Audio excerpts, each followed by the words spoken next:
Hello and welcome back to Fresh Off the Reel. My name is Lib, My name is Academy Award nominee Patrick.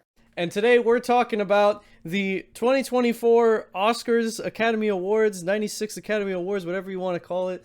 Um, we watched it a month ago. Has it been a month? It was March 10th. We were gonna record right after the fact, but we didn't, and now we're back to do this little Oscars episode for you guys, just to talk about what we thought would win, what did win, if they deserved the win, and just about the show in general, because it was actually a good show this time, much like last year. Yeah, we got two in a row. Unheard of question mark. Yeah, that's actually surprising for the Oscars. Most of the time, the show is absolute shit. Yeah, it was good this year, but it was also like safe. Like I don't think it was super funny or anything. It was an award show. Yeah, Jimmy Kimmel, they brought him back as host. I know I saw a lot of people didn't like his jokes. I thought they were funny. There was one joke I didn't love, but I didn't like that he was picking on Robert Downey Jr. But these jokes were screened, so it was. I'm sure Robert wasn't super offended or anything. Yeah, there was some jokes like there was a at one point Danny DeVito and Arnold Schwarzenegger came up on stage and they were talking about doing the Batman movies and they kept cutting to Michael Keaton. Michael Keaton. Yeah, they kept cutting to Michael Keaton. And he had like he wore an ascot. He was dressed as Bruce Wayne. And he was doing the come on, like the finger motion, when you're in a fight. Yeah. It was funny because he's Batman. That's the joke. It was funny, and they were talking about like because Danny was the Penguin and Arnold was Mr. Freeze, and they were talking about which villain was better. It was funny. The only answer is Penguin, because Batman and Robin sure was a movie I watched, and yeah, that's a movie. No, the answer is Mr. Freeze. The No. answer is Mr. Freeze because of one line. What killed the dinosaurs? The Ice Age. That's not even true. If you like puns, Batman and Robin is a movie.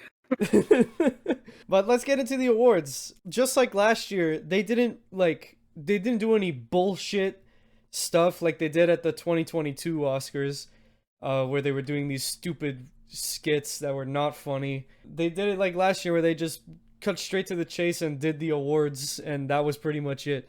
There wasn't even any movie trailers.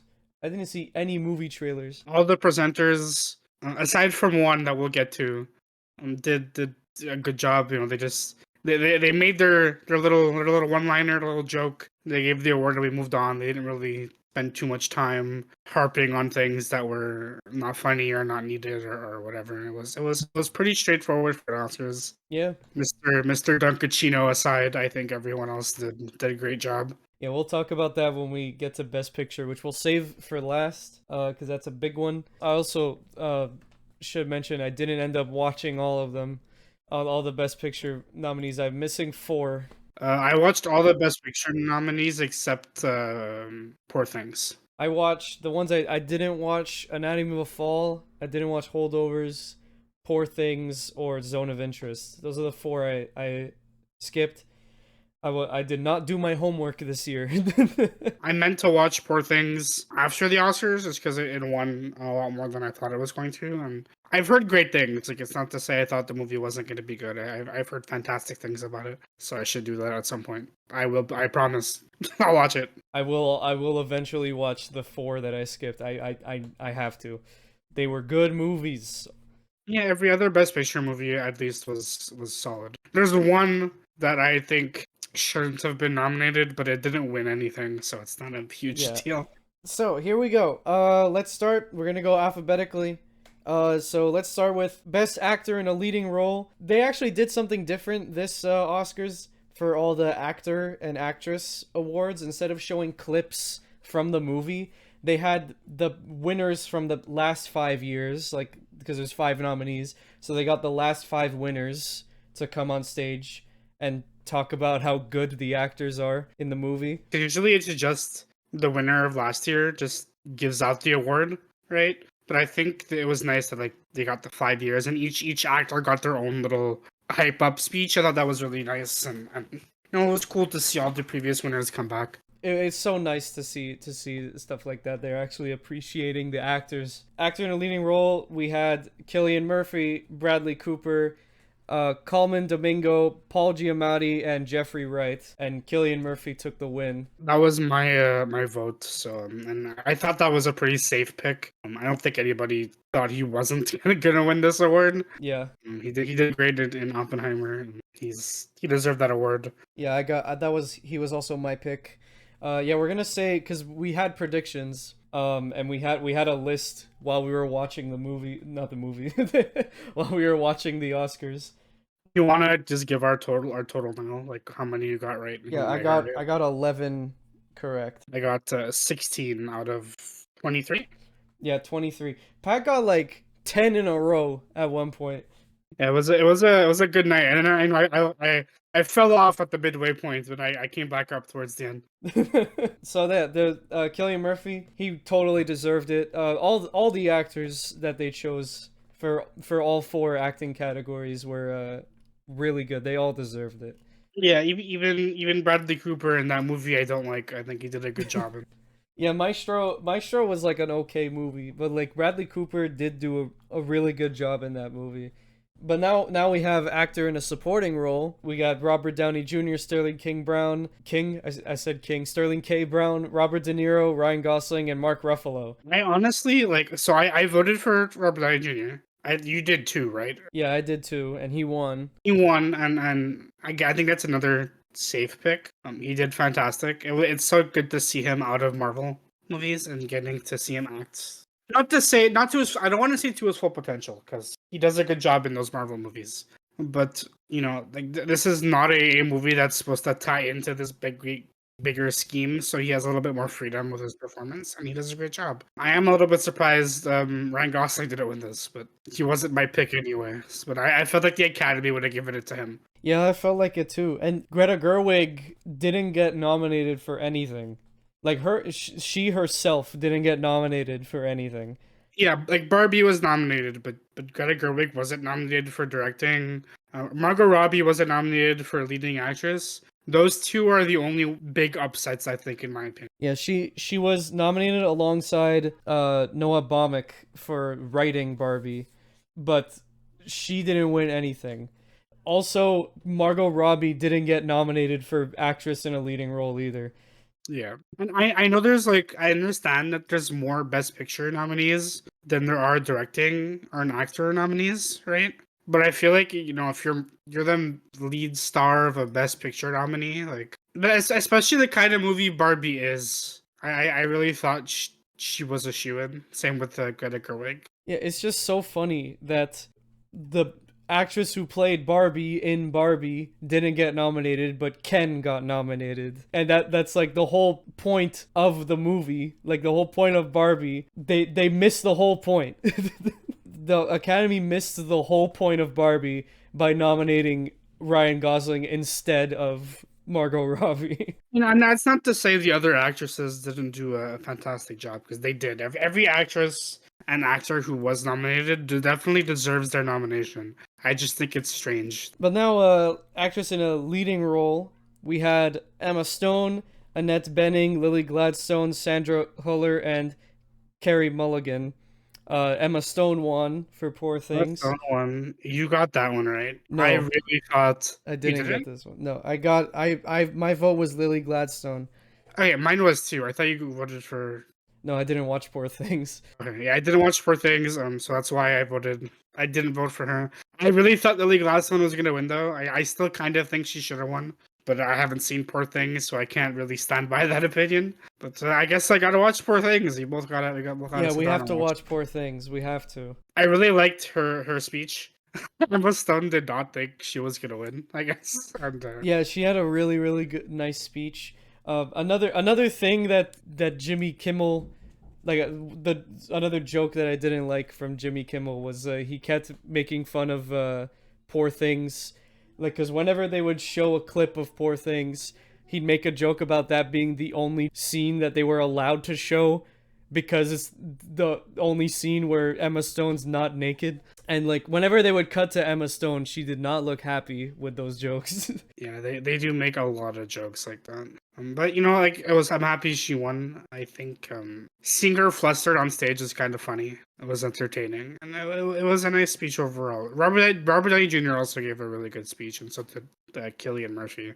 We're not gonna go over everybody's individual speeches, but just I think everyone The speeches that stuck with us. the speeches we'll talk about the speeches that stuck with us, but everyone gave good speeches, and I don't think anybody was played off this year. Yeah, I don't remember. Yeah, I don't think anybody was. Apparently, it's because we didn't see it because AMC just cut straight to commercial, but they did cut out someone's speech. I forgot who it was. Oh, okay. So yeah, we watched it on a Canadian channel, just for context. Yeah, we didn't watch it on ABC. We watched it on a different channel, and they had different commercials and different commercial breaks, so we missed a couple things. Now, actress in a supporting role, we had Divine Joy Randolph, Emily Blunt, Danielle Brooks, America Ferrera, and Jodie Foster. And first of all, I can't remember the last time I saw Jodie Foster in a movie. I didn't watch Nyad, but it's good to know that she's still acting because I haven't seen her in forever. Same with America Ferrera. She hasn't been in a movie in years either. Good to know she's still out there too because she's normally in TV shows. I think she was in In Superstore, wasn't she? yeah, I think she was in Superstore. She's good. Wasn't my pick. She didn't win. I picked Divine Joy Randolph, and she's who won the award. Yeah, I picked Danielle Brooks, but I didn't watch The Holdovers. I also didn't watch The Color Purple. Both are really good. It's just that Emily Blunt, I didn't find like the role was really good. She was really good in Oppenheimer, but she didn't get a lot of screen time, so I couldn't really recall really good scenes with her. I didn't watch Nyad, so I don't know about Jodie. I didn't know about Jodie Foster. But for America Ferrera, the Oscars pretty much admitted that the only reason she got nominated was for the speech she gave in that one scene in Barbie. And it's a really good speech. It's a very powerful speech. It's a very important speech. But one speech in a 2-hour long movie doesn't make her entire performance Oscar worthy. And I don't think her performance was Oscar worthy. I think her performance is really strong, but I think of the five, I think it's five, right? Yeah. She is the weakest of them. Not bad by any means. I think she's still a solid performance, but I think the other actresses were just stronger performances overall. I think if America Ferrera won, I would have been more. That would have been one I would have more disagreed with. And also for actress in a leading role, where the hell was Greta Lee for Past Lives? Where the hell was she? She was not nominated for actress in a leading role. Past Lives was really good. That's two actresses. I guess because what's the solution, right? Because we can't do we increase the actor and actress count to 10 to match Best Picture? I don't know. I don't. That's I a don't lot know. of people you have to know. It's a lot of people. I don't know. I don't know, but Greta Lee was really good. She played Nora in Past Lives. She was really good, and I thought she would get nominated for sure, but she didn't. Maybe make it 6 instead of 5. It's a one more. I don't know. Yeah, I would maybe make it 6, make it a nice even number. And that's all the acting awards. I thought all the people who won deserved it. They're all very good roles. Yeah, I have no major issue with any of them. Yeah, they all. That's just gonna be a theme for the rest of the show because most of the people who won, they deserved it. For me, there's only one, but that's because of a personal bias, and we'll get to that. But next we had animated feature film. Now here's the second joke that Jimmy Kimmel made that I hated, where he made a joke like, "Oh, did all the actors and actresses in the audience, did your kids vote for animated feature film?" Fuck you, The Boy and the Heron won. That's not a kids movie. I'm just sick and tired of just the general consensus that animation is for children. Like it's not. Animation is not a genre. You know, it's a medium, and you could tell adult mature stories like The Boy and the Heron.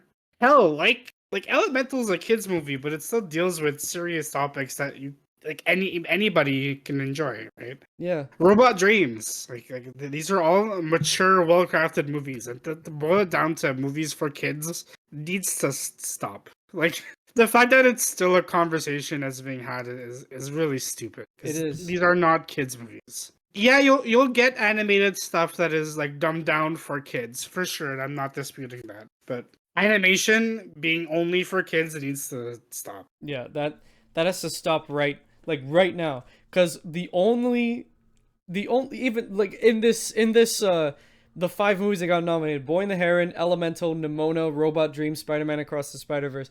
The only one that's like explicitly this is for kids is Nimona. All the other ones is like they tell very adult stories. Yeah, a kid can watch all of these. I don't really see a kid watching The Boy and the Heron, but a kid can watch A Boy and the Heron.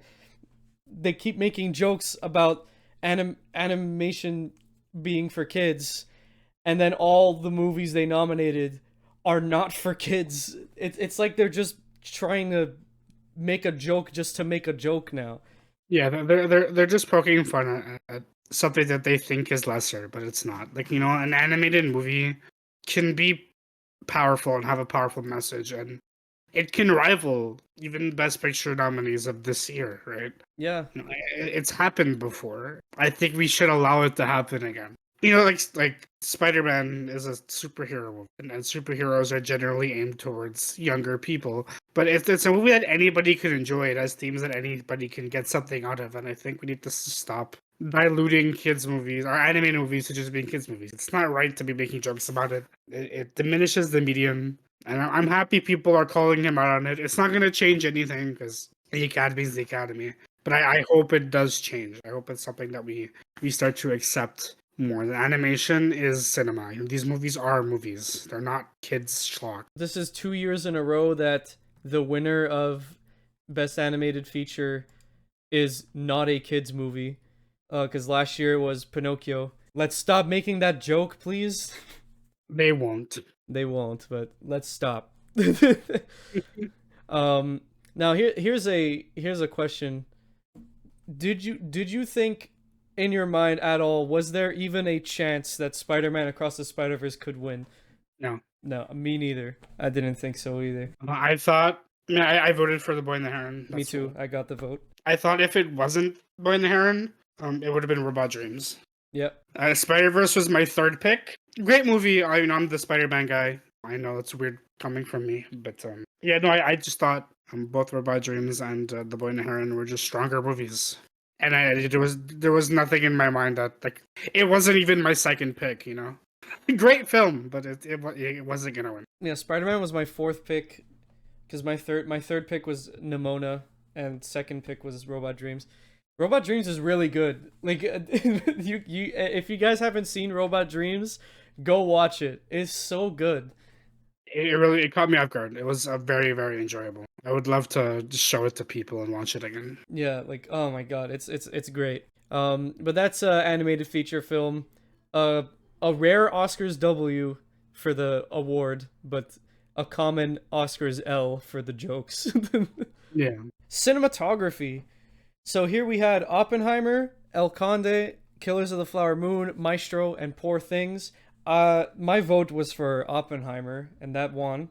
Yeah, my vote was also Oppenheimer. I don't have any dispute. Yeah, they showed clips of Poor Things when they were announcing the nominees, and man, that it looks so distinct. Like the clip they showed was this clip that was filmed with a fisheye lens, and I haven't seen Poor Things, but that one clip that they showed made me want to watch it because I don't know how to pronounce his name, Yorgos. I don't know how to properly pronounce it, but all of his movies have like insane cinematography.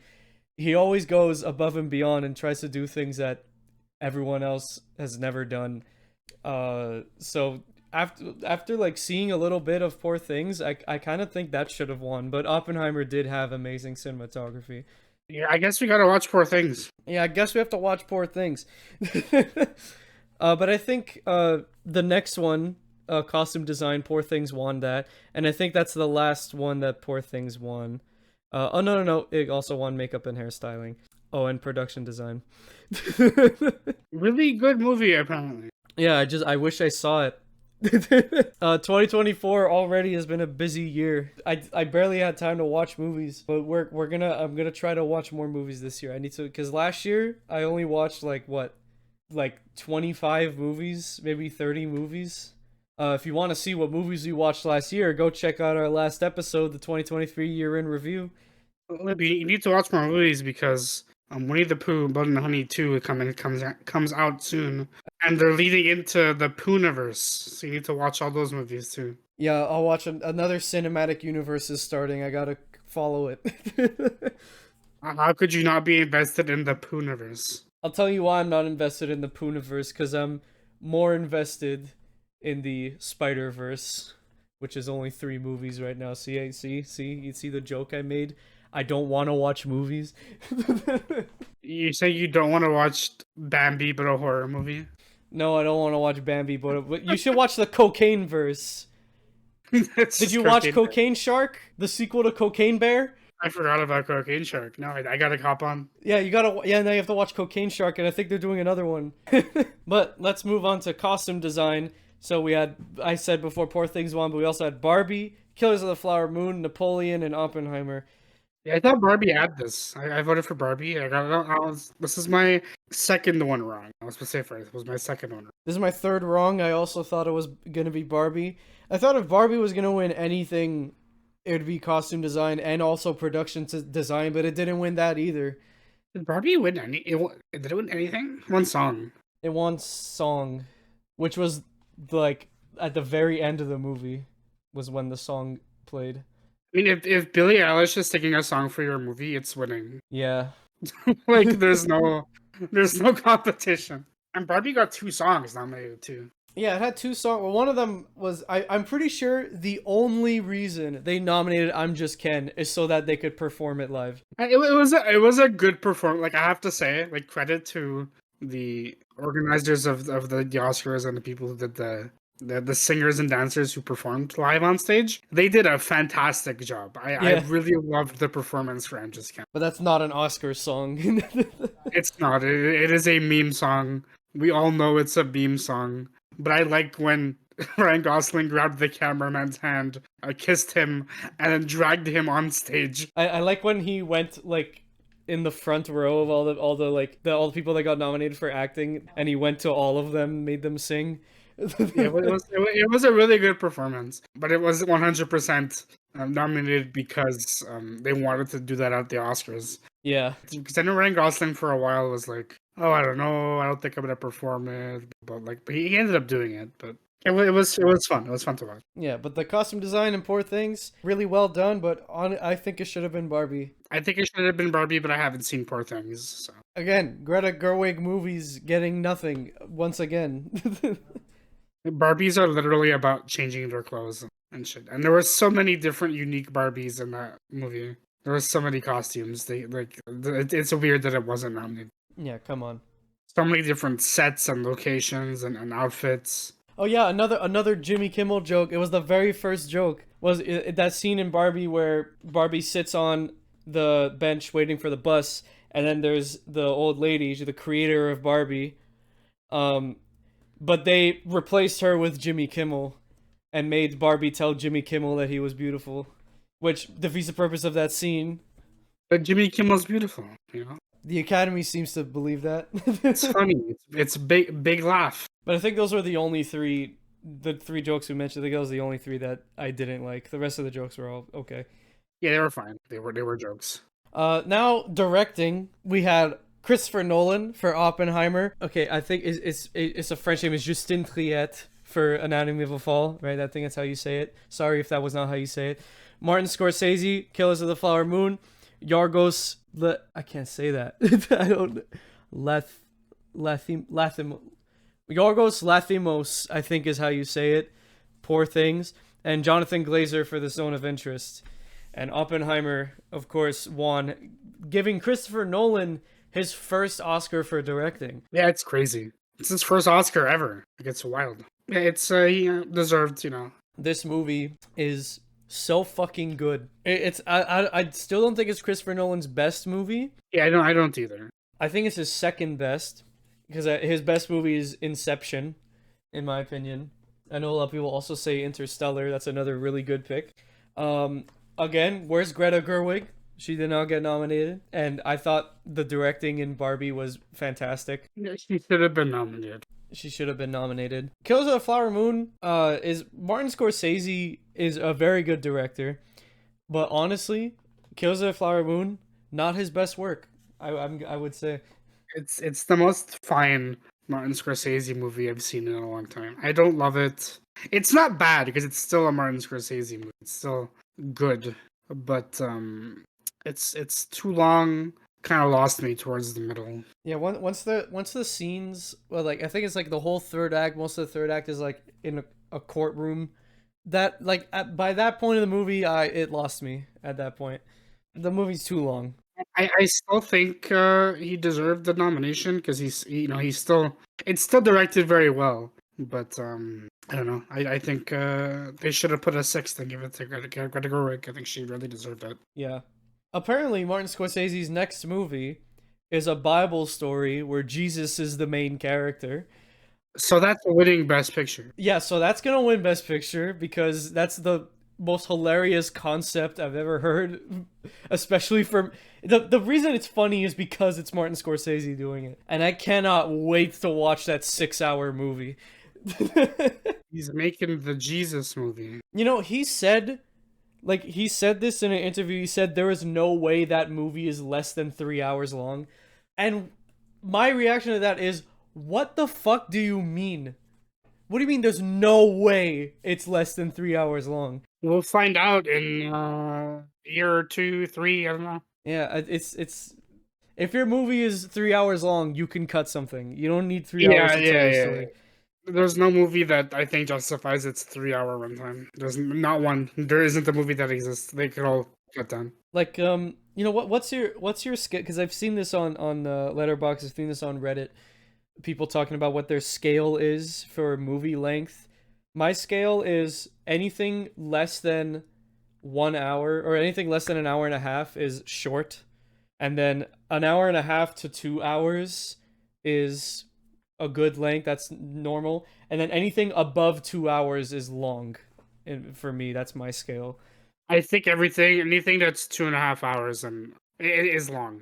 Once you hit 3 hours, it's too long. Yeah, 3 hours is too long. Like 2 hours is good. 2.5 hours is long. More than that is too long. Yeah, Give or take like 5 minutes. A 2 hours and 35-minute movie is not hugely different. like The Boy and the Heron was like an hour and a half. Robot Dreams was like an hour 15. Really good movies. They got their entire point across in less than 2 hours. So if they can do it while it being animated, then you can do it live action. Martin Scorsese. Yeah, that movie is 3 hours long. I can tell you right now, it's too long. Now, we had the 2 documentaries. Just like last year, me and Pat, we don't watch documentaries. So for documentary short film, it was The Last Repair Shop, which won. The ABCs of Book Banning, The Barber of Little Rock, Island in Between, and I'm gonna butcher this pronunciation. I'm very sorry. Nai and Waipo. I don't think it's how you say it, but those were the 5 nominees. They showed clips of them. They all looked really, really good. Last Barbershop won, and I actually got that. That was my vote, and I got that correct. I voted for the ABCs of Book Banning. Yeah, and then documentary feature film, 20 Days in Mariupol won, and then Bobby Wine, The People's President, The Eternal Memory, 4 Daughters, and To Kill a Tiger. My nomination was 4 Daughters, but that's because I didn't know what 20 Days in Mariupol was about. If I knew what it was about, I would have picked that. We can't talk about this movie because this is being posted on the internet and this is being posted on YouTube specifically, and YouTube is a piece of shit run by asshole people. So we're not allowed to talk about the speech for 12 Days in Mariupol, but it was an intense speech, to say the least. If you're at all interested, please go watch the movie. Yeah, watch the movie and listen to the Oscars acceptance speech, because it was amazing. It was one of the best speeches I've ever heard for the Oscars, period. But we can't talk about it because YouTube is an asshole company run by asshole people. Now, film editing. We had Jennifer Lame who directed Oppenheimer, who edited Oppenheimer. Laurent Sénéchal, who directed, why am I saying directed? Who edited Anatomy of a Fall. Kevin Tent, who edited The Holdovers. Thelma Schoonmaker for Kills of the Flower Moon. And actually, she has been, I found this out recently, she has been the editor for almost all of Martin Scorsese's movies. I think since Goodfellas, which is amazing. Oh, that's crazy. And this is her first nominee. This is the first time she's ever been nominated. And then Yorgos Mavropasadiris, I'm so sorry for Poor Things. And Oppenheimer won. Jennifer Lame won for editing Oppenheimer. Yeah, I voted for Oppenheimer. Yeah, that was my vote too. Yeah, I don't have much else to say for that one. It's if you haven't seen Oppenheimer at this point, like what are you doing? Let's go watch it. Now we have Best International Feature Film, which has continued to be the absolute easiest category to predict who's going to win, because every time they nominate an international movie for Best Picture, it's also nominated for Best International Feature Film. And of course, it was nominated for Best Picture, so yeah, it's going to win. Yeah, so Zone of Interest won. Like Lib said, Zone of Interest was also nominated for Best Picture. The other movies were Il Capitano, Perfect Days, Society of the Snow, and The Teacher's Lounge. I'm sure they're all great movies that deserve recognition, but unfortunately, this category is a little bit awkward, and they haven't found a solution to that yet. Yeah. One thing I found out recently for international feature film, and like, you would think, oh yeah, obviously, Lib, but movies that were made in Canada don't count for this category. But I didn't know that, because, like, you know, it's a different nation. But I get, for one of the rules for this category is it's movies that are made outside of the US and Canada. But I figured, you know, because I always wondered why Canadian movies were never nominated for this category. But then it's because Canada doesn't count, even though it's technically international in relation to the United States. But fun fact, I didn't know that. And we both obviously got this vote correct. Now for makeup and hairstyling, we had Poor Things, which won, Golda, Maestro, Oppenheimer, and Society of the Snow. I voted for Maestro, which in hindsight, maybe I don't agree with my own pick. Because I thought the prosthetics to age Bradley Cooper were really, really good. Yeah, I thought so too. They made Bradley Cooper look perfect for the age. Yeah, they did a great job on that, but apparently they did a better job in Poor Things. Once again, for the millionth time this episode, I guess we gotta watch Poor Things. You gotta fucking watch it. And what the funny thing is, even though I didn't watch it, that was my vote. So I got that one. I think it's the only thing I gave Poor Things, because I was like, I didn't give it anything in my predictions because I didn't watch it, and I was like, you know what, I might as well give it something. But again, where is Barbie? Makeup and hairstyling, come on! Yeah, it's another weird one.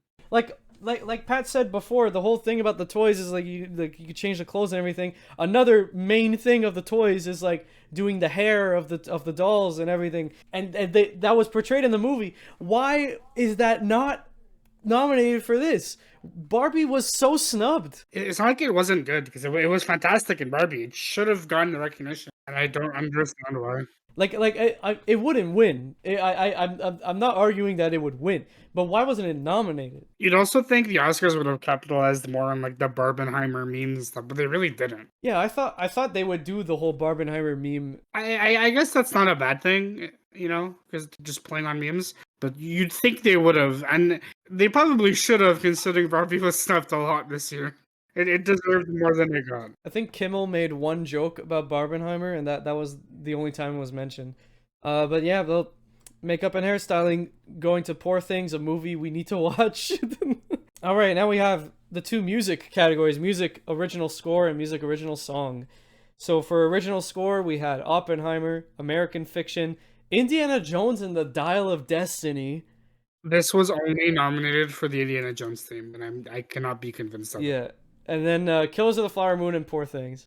Oppenheimer won this one, and I agree wholeheartedly. Yeah, I now for me, this is the one I mentioned that had a personal bias, because I think American Fiction should have won, because I really like jazz. That's fair. I just really, really like jazz. But then, like, I don't know, I just go listen to the track. It's called "Destroyer of Worlds" on the OST, and yeah, I get it. I understand why this one. Yeah, it makes sense. Fun fact, because the composer for this movie, Ludwig Göransson, was the composer for The Mandalorian. Double thumbs up for me. Let me make sure that's true. Hold on. You better fact check before all the Star Wars fans come after us. Yeah, I'm right. And he also did the music for Black Panther and Tenet and Turning Red. Turning Red soundtrack is really Yeah, Turning Red soundtrack is good. But yeah, I just think American Fiction should have won because I really like jazz. That was my vote. I didn't get it because Oppenheimer won. Now, music original song. We had What Was I Made For from Barbie by Billie Eilish. The Fire Inside from Flamin' Hot by Diane Warren. I'd never heard of Flaming Hot. I'm Just Ken from Barbie. It was written by Mark Ronson and Andrew Wyeth, but of course Ryan Gosling sings it. It Never Went Away from American Symphony by John Batiste and Dan Wilson, and A Song for My People from Killers of the Flower Moon by Scott George. But it's sang by the entire cast in the movie. And that was a really good performance too. Yeah, they performed it at live. They performed all of these live. I think that was my second favorite. Yeah, my favorite is I'm Just Ken. I liked it a lot. A Song for My People was a really good performance, and the performance for What Was I Made For was okay. The other two I had no opinion on because I didn't watch American Symphony or Flamin' Hot. What Was I Made For one? That was my pick. It's the Billie Eilish song this year. She wins every time she's nominated. So for my pick was A Song for My People, so I didn't win this one. What Was I Made For? Good song. Next year Billie Eilish is probably gonna win again because the Academy really likes her. Next we had production design, and look at that, Barbie got nominated but didn't win. Barbie was my pick. Yeah, Barbie was my pick as well.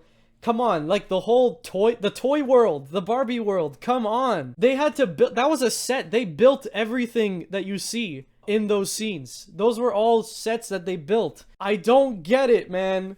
But Poor Things won, and then Killers of the Flower Moon, Napoleon, and Oppenheimer were the other nominees. My pick was Barbie, and I'm mad at this one. This one I'm angry at. It should have been, this one really should have been Barbie. This is the only one I genuinely disagree with.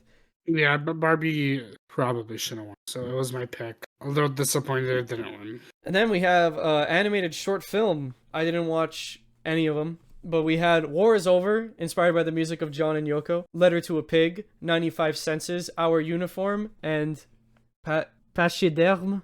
It's French, I think. I don't know. It said Stephanie Clement, so it's probably French. But yeah. There you go. Animated short film. The winner was War Is Over. My pick was 95 Senses. My pick was War Is Over. The reason why I picked 95 Senses was because Letterboxd did a interview with the director and the animator. So I was like, yeah, maybe that one. I don't know. I didn't watch any of the short films. I didn't watch it, but I read the title and I picked it. And then for live action short film, this one I watched one of them. And it's the one that won, The Wonderful Story of Henry Sugar, directed by Wes Anderson. The Academy freaking hates Wes Anderson for some reason. I don't know what's going on there, because his movies deserve Oscars more than some of the other... It deserved them way more than Maestro did. Where was Asteroid City? Where was that? That didn't get nominated for anything. It was not at the Oscars. I think if you should have replaced Maestro with Asteroid City for Best Picture, and for a lot of other categories. I don't know, man.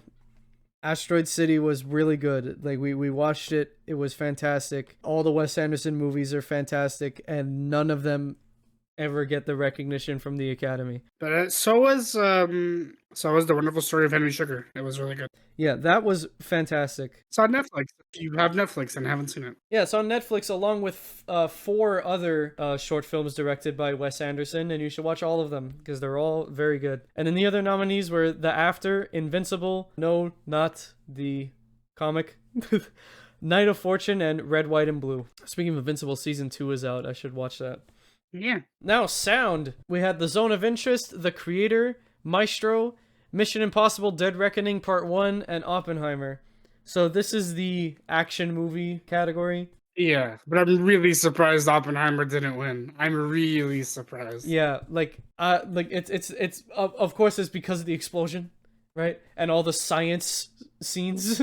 I thought the explosion like just the bomb going off, that would have gotten it the award. Like that was it. But I was wrong. But Zone of Interest won this one. I should watch Zone of Interest. You watched it, right? Yeah, it's fantastic. Yeah, I need to watch it. Now for visual effects, this one is a huge surprise, and it sparked a huge conversation in the film industry. This really surprised me. So I'm just gonna say it.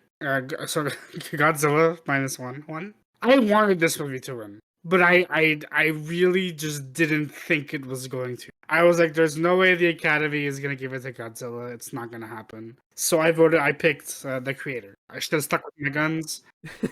Godzilla won.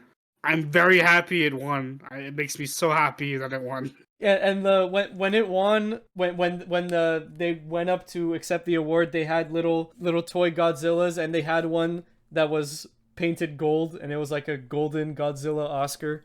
It was really cute.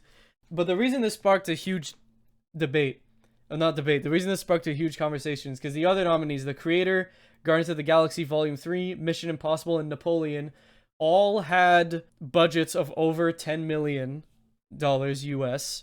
Godzilla's budget was around 10 million, and like obviously Mission Impossible and Guardians of the Galaxy have big studio money. Like Guardians of the Galaxy's budget was probably like 200 million. Godzilla is the movie that won visual effects category with the lowest budget in the last 10 years. This is also the first time a Godzilla movie has won since the first movie came out 70 years ago. That sounds right. Yeah. He's an old guy. Yeah, 1954. Exactly 70 years ago, which is crazy. The film with a low budget compared to the other 4 nominees won the visual effects category. Proves that you don't need a huge budget to have good visual effects. And let's be honest, like the visual effects in Guardians of the Galaxy 3, some of them are really good, but a lot of them are bad. A lot of Marvel movies are skimping out on visual effects for some reason. Yeah, I don't know what's going on with Marvel. Like, I was watching clips of Iron Man 1 the other day. No, 2008. Why does that movie look better than, like... Ant-Man Quantumania. Ant-Man Quantumania. Like, what's going on at Marvel? Something changed internally. It has to be that, right? Those early MCU movies, like, the VFX look great. I don't know what's going on. Like something has to have happened. I don't know, but we talked a lot about like the death of like not the death that's going a little overboard, but like the downfall of Marvel movies and superhero movies a lot in our past couple episodes. So we're not going to start another one. I'm just curious because these movies make money, you know. Yeah, who knows? Who knows? But now we have the 2 writing categories, writing for adapted screenplay and writing for original screenplay. So for adapted screenplay, the nominees were American Fiction, Barbie, Oppenheimer, Poor Things, and The Zone of Interest, and American Fiction won, written for the screen by Cord Jefferson. That was my pick as well. Great movie. Yeah, he was not my pick. Because I thought Oppenheimer would win, written by Christopher Nolan. Barbie was written by Greta Gerwig and Noah Baumbach. Poor Things was written by Tony McNamara. And Zone of Interest was written by Jonathan Glazer. I thought Oppenheimer would win. Especially since, well, spoiler alert, you guys already know. Especially since Oppenheimer won Best Picture. I thought this would win Adapted Screenplay, but it didn't. But I'm happy American Fiction won. Because I really like that movie. It is really good. That surprised me with how much I enjoyed it. And then for original screenplay, Anatomy of a Fall, written by Justin Triet and Arthur Harari. I'm sorry if that's wrong. The Holdovers, written by David Hemmingson. My Show, written by Bradley Cooper and Josh Singer. May December, written by Sammy Birch and Alex Mechanic, I think is how you say that. And Past Lives, written by Celine Song. My nominee was Past Lives. My vote was Past Lives. Mine was Anatomy of a Fall. Yeah, and Anatomy of a Fall won. Past Lives did not win a single award. Anatomy of a Fall won 1 award. It was this one. American Fiction won 1. Holdovers won an acting award. Barbie won song. That was the only thing Barbie won. My Show won nothing. And Past Lives won nothing. That leads into Best Picture. I just said all of them. Also, there was Killers of the Flower Moon. Wait, did that win something? No, it won nothing. Yeah, that also won nothing. And then The Zone of Interest was nominated for Best Picture. And, of course, Oppenheimer, which was our big winner of the night. Congratulations, Oppenheimer. Congratulations, Christopher Nolan. in Oppenheimer, all the producers. My eyes say Oppenheimer. Yeah, so let's talk about Mr. Oh, by the way, I voted for Oppenheimer. I got that right. Yeah, I did too. We mentioned earlier that generally speaking, all the presenters did a good job. All the presenters did well, and everyone got their chance to speak.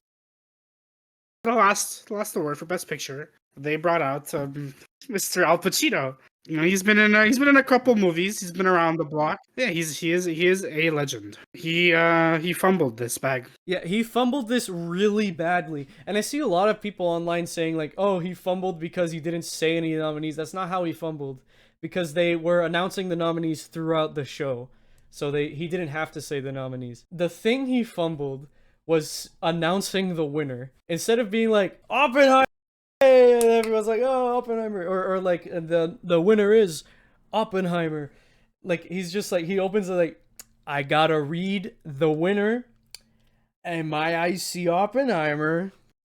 And that's it. No spectacle. No build up. It's just my eyes see Oppenheimer, and that's it. Yeah, and people were like confused in the audience because they weren't sure if he was making a joke or if he was just saying something as part of his like speech when he walked on stage, or if he was actually saying the winner. So everyone was like, what? And like the music, like it took like a second, maybe 2 seconds for the music to start. And as soon as the music started, I was like, oh, okay, yeah, all right, Oppenheimer won. Like when we were watching, because we all watch this in person, like we always do. When we were watching it, we were like, did he say Oppenheimer? Is that what he said? We weren't sure. Yeah, Oppenheimer won. Great flick. I've sung its praises this whole episode. If you haven't seen it, just go watch it. It's long. It is long. Yeah. Keep that in mind. It is long. I don't think it is 3 hours, but it is long. Especially if you did the double feature like we both did. Never mind. It's Yeah, it is 3 hours, isn't it? exactly 3 hours. But yeah, it feels a little long sometimes, but the movie is really good. Does it fully justify its length? Nah, I don't know. Again, if your movie's 3 hours, you can cut some stuff, and Oppenheimer could have definitely cut some stuff. Any movie that's 3 hours long could be cut down to 2.5 hours. And anybody who did, I will fight that. Yeah, I would fight that too. There is no movie that has ever been released that is 3 hours long that justifies. There is none. So, yeah, Oppenheimer won with almost no spectacle because of how Al Pacino announced it. Like, come on, man. I get he's like, like he's pretty old, and like he probably didn't want to be there, but like at least be like Oppenheimer. Yeah. He fumbled it big time. But hey, at least he read the right card. Yeah, at least he read the right card. In like the way he announced the winner, it kind of like killed the mood that we had in the room while we were watching it. Yeah, like all our excitement like died. It was just like, oh yeah, okay. OX7 was gone. Like, compare it to last year when they were like, Best Picture, Oscar goes to Everything Everywhere All at Once. We're like, yeah! But this time, it's like, my eyes see Oppenheimer. Bye-bye. And he walked off stage. Like, he even had to, like, I just watched it. He even had to be like, yeah, Oppenheimer. Because everyone was like, what? And he's like, yep, Oppenheimer. And he held it up. Come on, man. Don't ruin the biggest night in movies. He did his best, question mark. Yeah. But that was all the winners and nominees of the Oscars. Congratulations to all of the nominees and the winners. You're all winners in our book, huh? Except Maestro. Yeah. Now that's it. So the show itself, it was pretty funny. I like the Jimmy Kimmel's jokes were okay, but the jokes the presenters had were pretty good. And they did this section that was like honoring stunt people that made me think that they were going to announce that they would do a stunts category, but they didn't. I really hope they do. Yeah, I hope this does lead into a stunts category next year. Yeah, because I think it's not next year, but the year after, they are introducing a new category. They're introducing a casting category to nominate and award the casting directors on that for the movies, and that's a very good thing to add. It's a marvel that that hasn't been a category, because casting is a big thing for movies. Like, imagine if, like, you think about Oppenheimer, you see Cillian Murphy. Imagine if, like, I don't know, like, imagine if Ryan Gosling played yeah, it instead. Ryan Gosling played Oppenheimer instead. Do you see it being the same quality?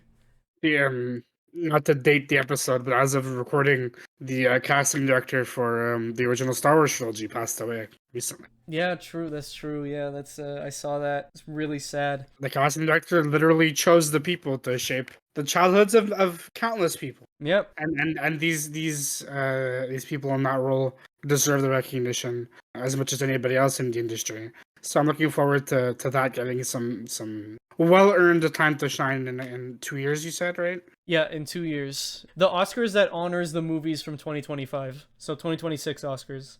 Yeah. So we'll look forward to that, and also hopefully look forward to seeing some stunts get Yeah, I nominations. really hope they do a stunts category. I really hope they do, because it's such a big thing for movies. And they did a whole like part of the show that honored stunts. And maybe that's leading into an announcement. Who knows? We'll find out soon. And another category that I think should be added. This is like of the three, like, of three categories that I really think they should add. Casting, which they have announced they're added, so that's amazing. Stunts, please add stunts, and also voiceover, best voiceover for voice acting or doing dubbing or voicing over a movie for a character that's like in a live action movie for a character that's animated, right? Like a CG character. Yeah, do voice actors count for like leading? And I never thought about it. I don't know. I don't think so. I don't think they count. I don't think they count. Yeah, that's why I think they should add a best voiceover category, and that includes people doing voiceover in live action movies and people doing voice acting and voiceover in animated movies. Yeah, I agree. I think they should do that. But yeah, so that was the 2024 Oscars. And before we go, you want to do a quick ranking of the Best Picture nominees? Sure. Yeah. Let me pull up my list. Yeah, so I'll start. Again, I didn't watch Anatomy of a Fall, Zone of Interest, Holdovers, or Poor Things, but I did like look at the reviews and I watched some clips and everything. I saw some trailers. I didn't have time to watch the actual movies, but I did include them in the list of how I think I would rank them, like how I would enjoy the movie. But if you want my legit ranking, just take out those 4 movies from my ranking. So we got from worst to best: Maestro, Killers of the Flower Moon, Anatomy of a Fall, Zone of Interest, Past Lives, Barbie, The Holdovers, Poor Things, American Fiction, and at number 1, Oppenheimer. And I'm very happy it won. So I would do lowest is Maestro, then Kills the Flower Moon, then The Holdovers, then Barbie, probably Zone of Interest, American Fiction, Anatomy of a Fall, Past Lives, Poor Things, Oppenheimer. And there we go. So that was the show. Good job, Oscars. You actually gave awards to movies and people that deserved it, and you nominated movies that deserved it. Let's hope the Oscars is on a win streak for next year.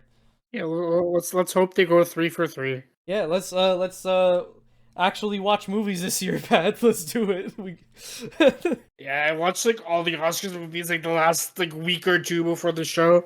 That was not good this year. Yeah, we both didn't do our homework. Academy, next year I promise I'll do my homework and I'll watch the movies. But yeah, thank you guys so much for watching. We're not gonna be doing backlogged for this episode because it's a little bit of a special one, but we will be doing it next episode. Yeah, the schedule is changing a little bit, both in terms of uploads and what we're covering than what we talked about previously. Just because we're both busy bees. So we can't promise weekly uploads like we used to. So we're aiming for, well, at least I'm aiming for at least once every 2.5 weeks. We're not making anything official, but you will 100% get at least 1 or 2 episodes every month. That's the plan. That's the plan. Because, damn, college is a bitch.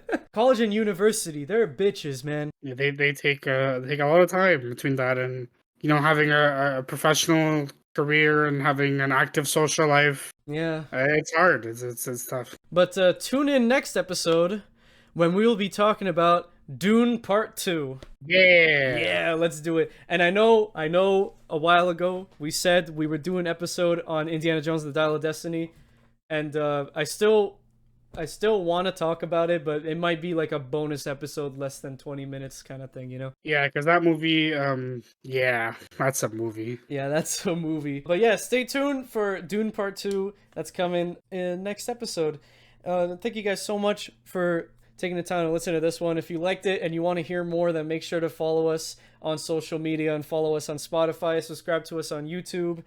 You can find all of that on our link tree, linktr.ee/fresh-off-the-reel, no spaces, no caps.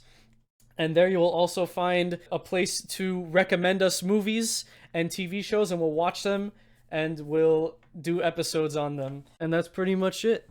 Thank you guys once again, and we'll see all of you at the Oscars. Yeah. And in a theater near you. Bye-bye. Bye-bye.